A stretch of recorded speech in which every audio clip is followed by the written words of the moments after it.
Hello, Maurieo!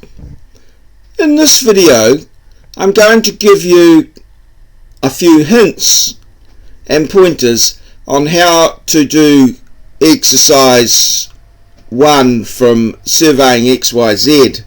It's an exercise that requires you to do a little bit of drawing and submit your answer digitally. So first thing to do is, assuming that you've got into the Moodle site, and you'll see something like this as the home page. We're going to go to Surveying Topic 1, Surveying XYZ, and it'll open. Now your Moodle may look something like this. You'll see that this is in course development, so your student version will look different to this, but nonetheless it'll have the same basic things. Now we're going to be looking at Surveying Exercise 1. Now what you will be doing would be opening this Exercise 1 file here. I'm going to obviously not work through the one that I want you to do in terms of the what you're going to hand in, so I'm going to work through the example. So in the first instance here, I'll just show you that you would go to this exercise here and just click on that. There it is. That opens the exercise and tells you what it is that you're going to be doing. And then what you need to do to actually do the exercise itself, you'll see down here that there's more. What you need to do is to save the file here. So this little pop-up here, save here, and then I would put that on your flash drive that I've talked about in previous. So I'm going to go to my flash drive here, which I've called Maurieo Sil, my silver flash drive, and I'm going to go to Land Surveying 1 here, and then I'm going to go to Exercise 1, and I'm just going to save it there. So that's saved the exercise there. And then I will just close that there, like so. So that's got the exercise saved out of the Moodle site. The next thing that I would then do is to go and retrieve that particular exercise and start working on it. Now what I'm going to be doing is I'm going to go and retrieve another version of the exercise, but the idea will be the same. You would retrieve yours from the flash drive. I'm going to retrieve the version that I want to work on, and I'm going to another flash drive that I use, my Passport J, and in there I've got my land surveying information and Surveying 1, and I'm going to just use the example that I have in there, that is the worked example that I've shown you, but I'm just going to have a blank one there.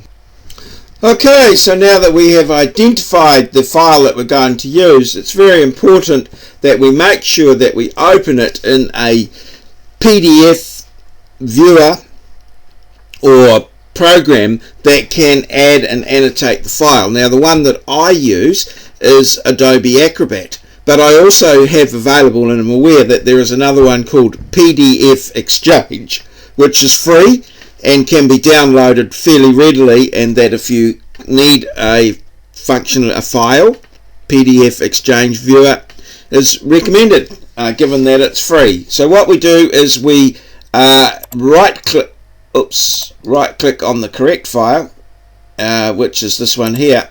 Right click, and we go down here to Open With, and I say I use Adobe Acrobat, but I also have PDF Exchange Viewer also available there, the free one, but Acrobat recognized benchmark in this area and has a lot of functionality. So just click on there, and that will open the file, and this is a blank file of the example, the worked and finished example that I have given you there. So there we are. Now what we want to do, of course, is to add some lines, and I'm going to show you how to do that. So first of all, I'm just going to get it to a larger scale, and there's our start point there, as you can see. And if we just push or click on comment over here, that opens up a toolbar, and that gives us the opportunity to draw a line. So I've clicked on the line. I want to draw a line, and I want to draw it from there. Now it's usually pretty difficult to where there's an existing feature to click exactly on the line. So I'll just back up there. So I'm just going to click there, which is 1 off. And then I'm going to go, so that would be 2, and I just use the side of a square represents 1 meter in this case here. That's, so we're 3, 4, 5, 6, 7, 8, 9, 10, 11, 12, 13, 14, 15, 16, 17 would be to there. Let's just check that on the way back. 2, 4, 6, 8, 10, 12, 14, 16, 17. Now as you can grab this end here and put it exactly where you want it, which is right there. Okay, so functionality wise, it's can be a little bit difficult, but not too hard, and you can get it done, and it does teach you how to use the program. So this is in Adobe Acrobat. Remember, not Acrobat Reader. It does not have that functionality. It's Adobe Acrobat, or PDF Exchange Viewer is a free version on the net that's available, easily downloadable. So let's go from here. We know that this next one, again, I just sit 1 off. 1, 2, 3, 4, 5, 6, 7, and obviously then come back and just hook this end into the right place, like so. Just check 2, 4, 6, 8. Now that we have those 2 sides of a rectangle, there's a couple of things we can do. One is we can just come and click on here, push Control C copies it.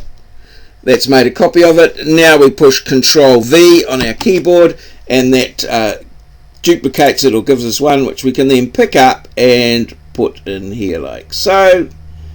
Oops, no, we want to move it just down a little bit so it coincides fairly readily there, like that. Okay, and then we can complete our box with another line. Again, it doesn't like clicking on the end points. Oops, I just made a little line there, so there's that one there. Grab this one here and put that here. So that, just looking at our plan here, that's the ground floor RL 100 level. We've got an assumed RL of 100 there. Our ground floor 17 by 8, and it's got a stud height of 6 meters. So what we need to do is to get the 6 meter one in there. So here's a line here, and I've just got 1, 2, 3, 4, 5, 6. So that would be our height. I'll just click on that again to bring it and load it down into the right place.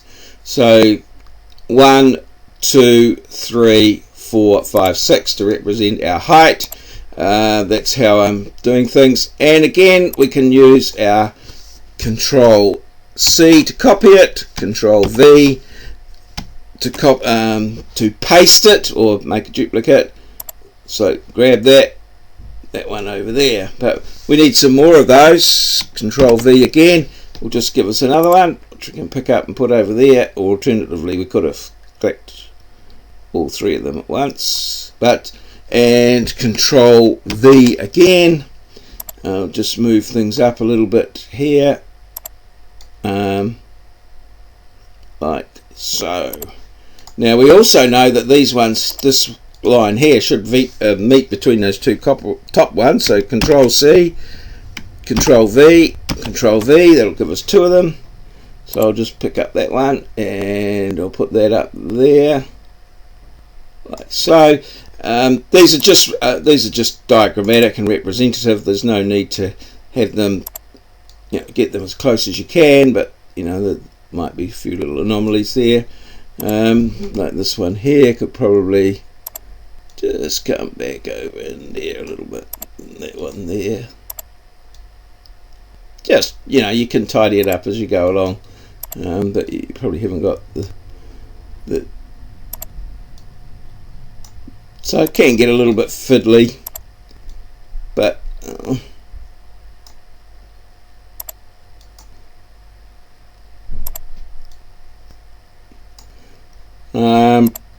you just got to persevere with it sometimes. Perhaps put that over there like that, make it a little bit easier. There we go, and like so. Unlike some CAD programs, it doesn't have the functionality that enables us to sort of click on well, I haven't found it yet, it may well have it. Right, so then we go Control C, Control V, we need 2 of those. Okay, so let's grab this one here and put that in there like that, as I said, it's only representative, and that one in there like that. So I think by now you're getting the idea of how you can create these using the 3D graphical paper. So now what remains is to show you how to put in the appropriate text for each of the corners that we have to label. So that's quite simple. Up here we have a text box, and the text box, if we right click on the text box, we can set the default properties for the text box. I don't want to have any border, so I've clicked no border there, and that's all okay there. You also see that with the right click there's another option there to add to quick tools, which is up in here. Just something I thought I'd point out. You can do that with a lot of the other tools. Alright, so here we've selected our text box. We just click where we're going to put the first lettering. So this is down in here, and then we just type in this case here, that's going to be still going to be 700,000, 700 there, so that will be 700 north, comma, and that's going to be 308, so 308, and then comma 100, because it's going to be at the same level, and that's it. Okay, now if you want to put another one in, let's go up to here like so, and that one there is obviously going to be 717, comma 308, comma 100. Now if you did want to do something to the text, change the shape of it or whatever, I suggest you highlight it, and or just highlight it like that, and push Control E. Control E brings up this here. Now the Control E thing is something that is very difficult to find anywhere where it tells you to do that, but there you go, Control E, and that gives you control over your size of the font, color of the font, the formatting and what have you. So, and then these text boxes, you can see that you can change them so that they create a white background there and obliterate what's behind them on the layer behind them.